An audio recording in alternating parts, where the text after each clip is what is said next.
Je le fais avec d'autant plus de plaisir que beaucoup d'entre vous s'étaient beaucoup inquiétés de l'état de ma santé. Je me sens beaucoup mieux par la grâce de Dieu.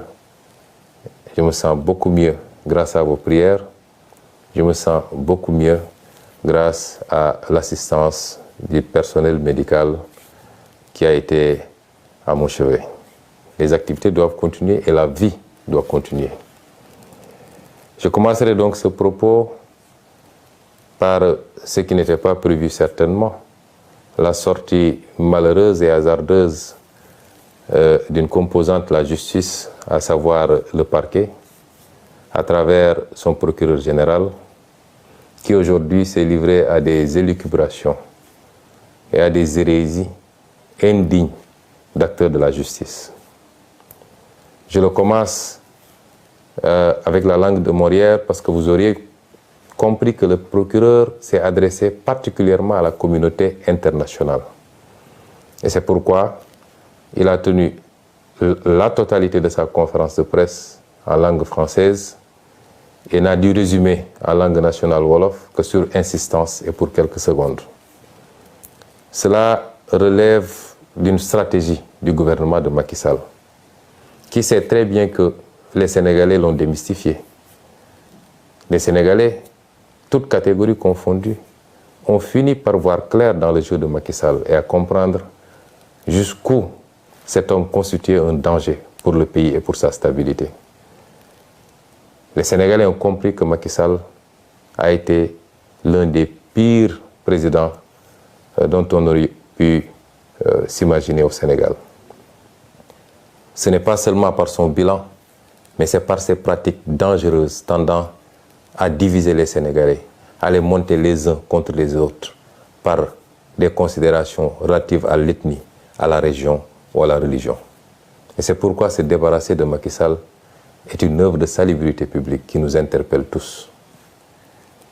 La communication du parquet était donc essentiellement destinée à nos partenaires internationaux, partenaires avec lesquels de plus en plus il nous a été donné de prendre contact ces derniers jours, ces dernières semaines, d'échanger à profondeur et de les amener à comprendre la manipulation de Macky Sall, qui jusqu'à présent avait quasiment le monopole de la communication à l'international et en avait profité pour aller dépeindre son opposition sous des traits de terrorisme, d'opposition aux intérêts étrangers et d'irresponsabilité. Tous les contacts que nous avons eus dernièrement, aussi bien au plan bilatéral qu'au plan multilatéral, ont amené nos partenaires à comprendre que le seul problème du Sénégal s'appelle Macky Sall et son régime, assis et construit autour de la corruption, du népotisme, mais également de la traque des opposants, de toute voix discordante, du recul démocratique. À ces partenaires-là, nous continuons à dire d'observer de très près ce qui se passe au Sénégal et d'avoir à faire un choix, parce que les peuples africains ont grandi, ont mûri. Les peuples africains ne sont plus ceux-là de 1980, encore moins de 1960. Ils comprennent les enjeux du monde, ils s'y collent, ils ont les mêmes aspirations que tous les peuples et ils savent ce qu'ils veulent et où ils veulent aller. Mais ils veulent le faire la main dans la main avec tous les partenaires parce que nous sommes dans un monde ouvert. Et c'est pourquoi ce qui se présente aujourd'hui à ces partenaires internationaux, c'est d'avoir à choisir ou être du côté des peuples africains ou alors être du côté d'un petit groupuscule de tenants du pouvoir qui tendent lentement mais sûrement vers des postures de potentats, pour ne pas dire de dictateurs. J'ose espérer que les choix seront éclairés et que tous les amis du Sénégal seront du côté du peuple sénégalais. Le procureur vous a parlé, vous de la communauté internationale. Qu'est-ce qu'il vous a dit? Il a essayé de vous dire qu'il y aurait au Sénégal des terroristes extrêmement graves, extrêmement dangereux, qui étaient sur le point de brûler le pays et d'y mettre le feu et d'y répandre le sang. Ce qui est cocasse dans cette histoire, c'est que comme toute arme, le procureur nous dit que ces terroristes n'avaient qu'une lunette, même pas de fusil, une lunette d'un fusil, et qu'ils étaient en train de faire le tour du monde pour chercher un fusil où montait cette lunette. Il n'y a rien de plus ridicule que ces propos. Le procureur a voulu vous faire croire à un certain nombre de choses sur lesquelles je vais revenir. Mais je vais m'attarder sur la personnalité de ce procureur. Parce que ce procureur est l'illustration parfaite de l'avilissement, du rabaissement de certains magistrats. C'est un monsieur que je connais et qui me connaît, qui est un grand frère, que j'ai connu pendant que j'étais étudiant. Son frère, son petit frère est l'un de mes meilleurs amis. Ce procureur venait me voir ici à la maison, j'allais le voir chez lui. Donc ce n'est pas quelqu'un qui feignera de me méconnaître. Il me connaît extrêmement bien. Et ce procureur, durant tout le temps qu'on s'est connus, on a été un peu partout. On a été même demander la main d'épouse pour des amis ensemble. On a partagé des repas. Ce procureur, que je connais très bien, je le dis encore une fois, durant tout le temps qu'on l'a connu, nous n'ignorions pas ses pédigrés en tant que magistrat. Mais nous considérions que cela relève de sa vie professionnelle et que notre relation était beaucoup plus une relation sur le champ social et on s'en limitait à ça. Et ironie du sort, et comme Macky Sall sait si bien le faire, quand il veut faire le sale boulot, il a tendance à aller chercher des gens qui ont un certain pédigré extrêmement chargé pour leur faire le sale boulot.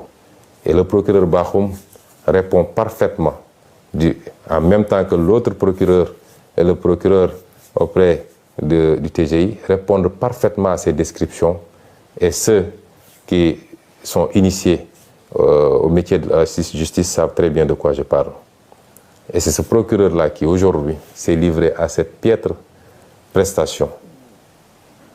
Nos amis étrangers devaient même rire sous cap de voir un procureur général parler de manière si laborieuse et de manière si incertaine, sans aucune preuve à mettre sur la table, que des allégations pour essayer de charger d'honnêtes citoyens. Monsieur le procureur a d'abord parlé d'un soi-disant dossier d'empoisonnement ou de tentative d'assassinat me concernant. Mais tous les spécialistes du droit savent que un procureur, même s'il devait s'autosaisir, doit au moins entendre le principal concerné avant d'aller entendre d'autres personnes. Jusqu'au moment où je vous parle, le procureur ne m'a jamais entendu. Personne ne m'a jamais convoqué pour me parler de ce dossier. Je n'ai pas déposé de plainte et voilà une justice qui pourtant a un certain nombre de plaintes émanant de moi sur sa table. Je rappellerai au procureur général lui-même qu'il a 3 plaintes au moins sur sa table que j'ai déposées. Une plainte, 2 plaintes contre des avocats et une plainte contre un ancien procureur. Vous avez des plaintes sur votre table que vous ne traitez pas. Et vous vous empressez d'aller convoquer la presse pour raconter des histoires sur un dossier où il n'y a ni plainte ni autosaisine. C'est inédit dans les annales du droit de voir un procureur sur un dossier qui n'existe pas. Il n'y a pas de plainte, il n'y a pas d'autosaisine.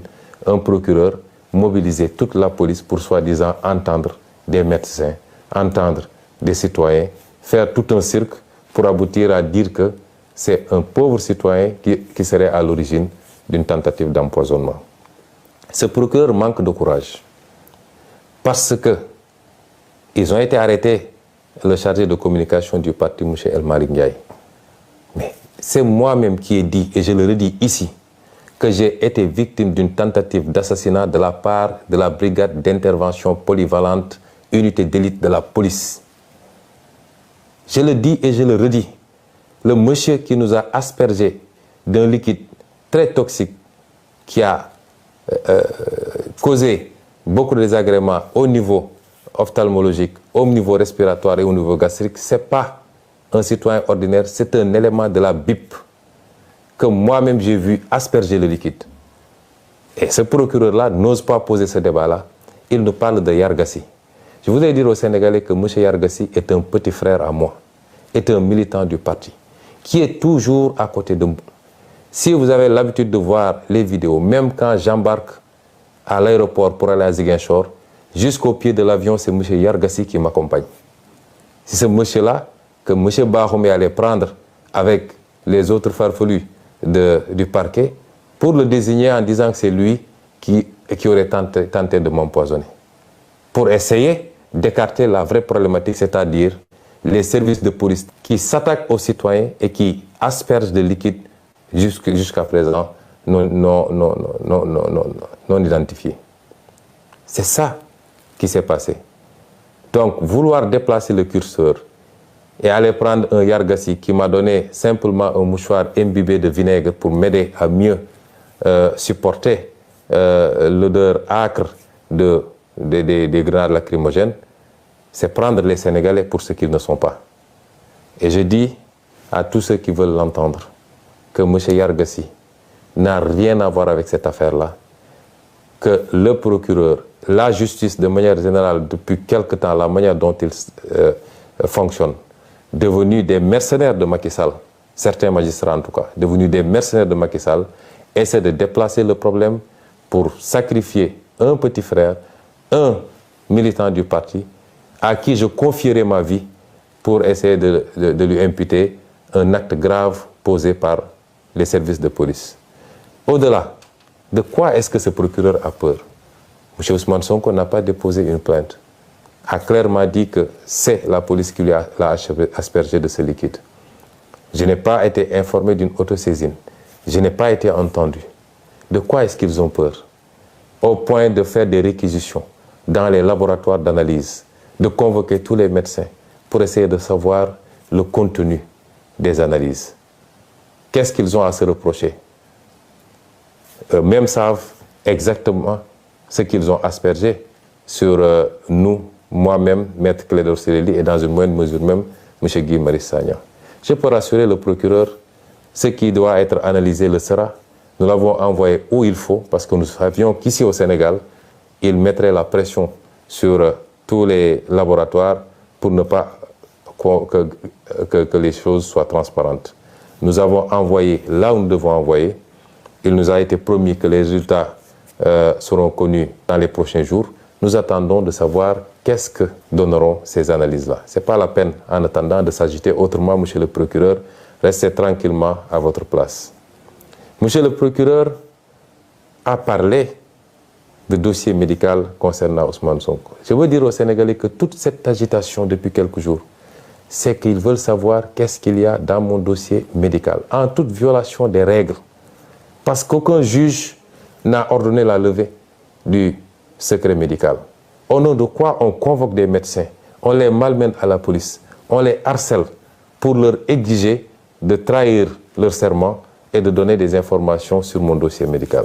Je vous rassure également, monsieur le procureur, j'avais pris toutes mes dispositions parce que je savais que j'ai affaire à un État vaillou qui n'a rien à cirer des règles et des procédures. Et c'est pourquoi, dès que je suis entré dans cette clinique, j'ai verrouillé. Je ne me suis fait consulter que par mes médecins personnels, ceux-là qui me suivent depuis des années. Je me suis fait suivre par ces médecins. Ils ont été les seuls à avoir accès à moi, à me traiter, à me prescrire et à me surveiller. Il y a un acharnement sur le pauvre docteur Niang. Je veux dire aux Sénégalais que moi, je ne connais pas le docteur Niang.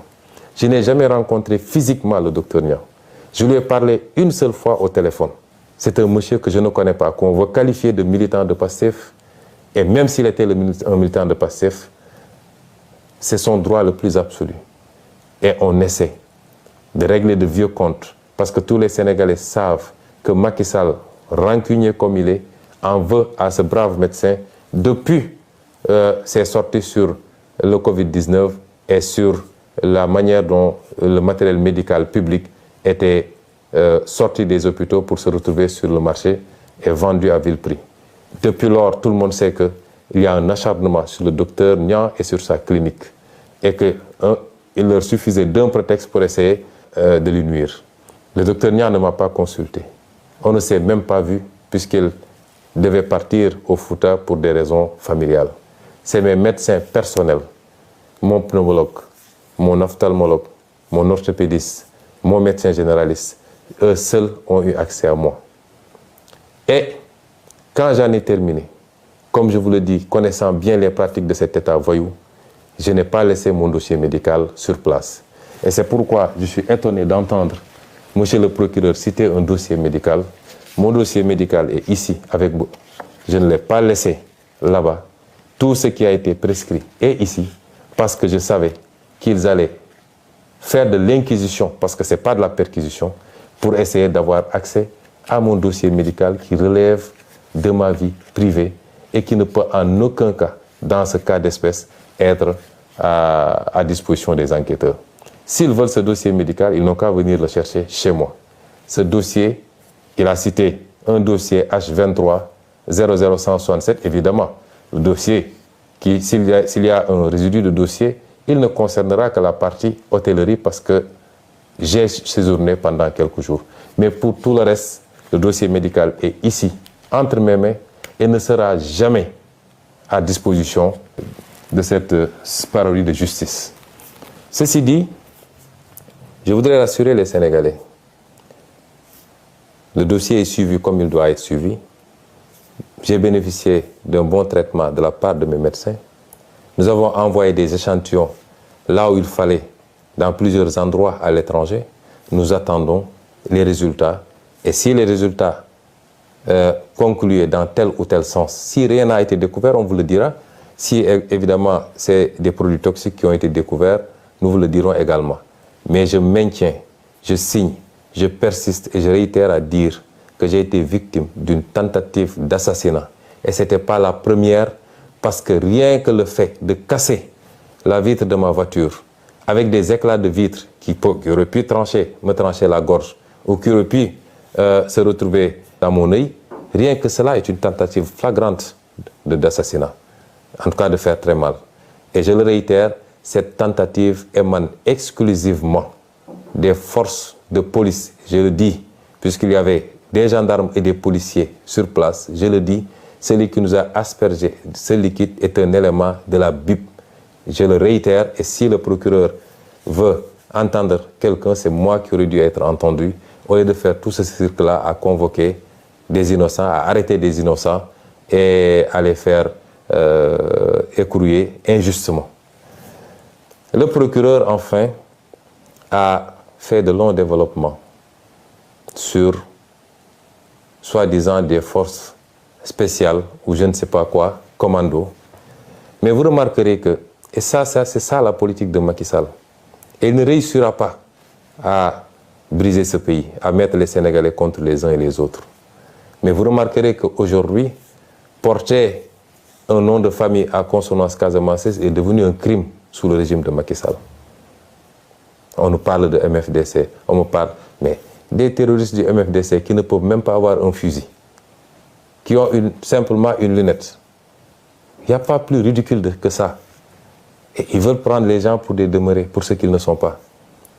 Je le réitère, aujourd'hui, une bonne partie, en tout cas certains magistrats ont peur, parce qu'il semblerait, d'après ce que dit le procureur, qu'ils soient visés. Ils n'ont qu'à se poser la question du pourquoi. Vous ne pouvez pas semer la haine dans ce pays, être les bras exécutifs de Macky Sall dans ses sales besognes. Vous êtes l'auteur de tueries dans ce pays. À chaque fois que vous prenez une mauvaise décision, par rapport à vos petites carrières, vous êtes responsable de gens qui tombent sous les balles. Parce qu'à chaque fois qu'il y a contestation derrière, il y a une décision injustifiée de la justice. Vous ne pouvez pas continuer comme ça et penser que vous serez en sécurité tranquillement à siroter votre thé. Je vous l'ai toujours dit, si le pays brûle, vous ne serez pas épargné. Revenez à la raison. Autant il y a énormément de magistrats qui font correctement leur travail, qui sont dignes et qui sont sanctionnés pour ça, qu'on renvoie dans des juridictions les plus éloignées, simplement parce qu'ils ont cette dignité de dire « je n'obéirai pas à la commande de Macky Sall ». Autant, excusez-moi du terme, il y a de la pourriture dans cette magistrature-là. Et ces gens-là doivent comprendre que ça ne peut pas continuer comme ça. Je ne suis pas en train de vous menacer, je suis en train de vous prévenir. Si Macky Sall vous garantit la protection absolue, vous êtes engagé dans un combat qui ne commence pas aujourd'hui et qui ne se terminera pas aujourd'hui. Vous ne pouvez pas être des briseurs de carrière politique. Vous ne pouvez pas être des briseurs de projets politiques auxquels des millions de Sénégalais croient. Vous ne pouvez pas être des obstacles à l'espoir des Sénégalais. et pensez que vous allez vous en sortir indemne. Tôt ou tard, vous rendrez compte aux Sénégalais. Vous rendrez compte devant la loi que vous étiez censé servir. Et c'est pourquoi vos intimidations ne passeront pas. Le magistrat qui se muera en politicien pour exécuter des commandes politiques, ce sera lui-même défini comme ennemi du peuple sénégalais. En tout cas, d'une grande partie du peuple sénégalais. Et nous assumons nos propos par rapport à ça. Nous ne pouvons pas accepter que ce pays soit pris en otage par un groupuscule de magistrats, quelle que soit leur fonction. Et c'est pourquoi nous vous disons que vous habitez dans ce pays. Les gens que vous jetez injustement en prison, ils ont de la famille, comme vous. Ils ont des carrières comme vous. Ils ont des parents comme vous. Ils ont droit à la liberté comme tout le monde. Mais sur commande politique, vous vous permettez de prendre des gens que vous jetez, des innocents que vous jetez en prison, que vous laissez pendant des mois souffrir en prison. Et vous pensez que les gens vont continuer à vous laisser comme ça. C'est vous qui alimentez la haine contre vous.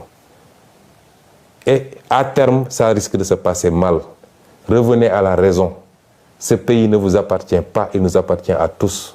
Respectons-nous et sachez que vous rendez la justice non pas au nom de Macky Sall, de sa famille et de son parti, mais vous la rendez au nom du peuple sénégalais. Et ce peuple sénégalais ne se retrouve plus dans ce que vous êtes en train de faire. Il vous a honni à cause de vos comportements. Et c'est pourquoi votre intimidation ne passera pas. Nous continuerons à faire ce que nous devons faire. Et parmi ces actions que nous devons faire, je réitère que le plan d'action du 29, 30 et du 3 avril reste maintenu intégralement. Nous sortirons, nous manifesterons, parce que nous l'avions dit. Désormais, avec ou sans autorisation, nous manifesterons. Nous ferons face à Macky Sall, parce qu'il veut faire croire aux gens qu'il a la capacité de réprimer les manifestations. Il avait dit que ce qui s'était passé ne se passerait plus. Ce qui s'est passé le 16 a démontré qu'il n'a pas les capacités pour contenir un peuple qui est debout, qui dit non. Et nous ne devons pas être moins dignes que les autres peuples qui se battent aujourd'hui. Le peuple français a beaucoup d'avantages, énormément d'avantages, mais aujourd'hui, ils se battent pour leur dignité. Pourquoi notre peuple refuserait de se battre ou abdiquerait face aux velléités dictatoriales de Macky Sall? Nous nous battrons. Ils n'ont pas les capacités, si le peuple le veut. Et si le peuple se met debout, Macky Sall n'a pas le 10e des capacités pour contenir ce peuple. Et j'en appelle à ce peuple-là, à la jeunesse, aux ouvriers, aux transporteurs, aux étudiants, aux intellectuels, aux femmes, aux jeunes, à toutes les couches sociales. Ce qui se joue aujourd'hui, c'est notre destin. Si on laisse Macky Sall gagner, nous souffrirons encore pendant très très longtemps. Nous maintiendrons ce plan d'action. Et nous ne tomberons pas sous le piège de Macky Sall. Parce que, aujourd'hui, il est omnibulé par son défilé du 4 avril. Il va organiser un très grand défilé, le dernier qu'il organisera, puisque dans 11 mois, il ne sera plus président de la République s'il plaît à Dieu. Il veut faire une démonstration de force et en même temps intimider le Sénégalais pour montrer qu'il a beaucoup acquis en armement, de toutes sortes, des tanks, des chars. En soi, ça ne nous pose pas de problème. La fête de la nation, c'est notre fête à tous.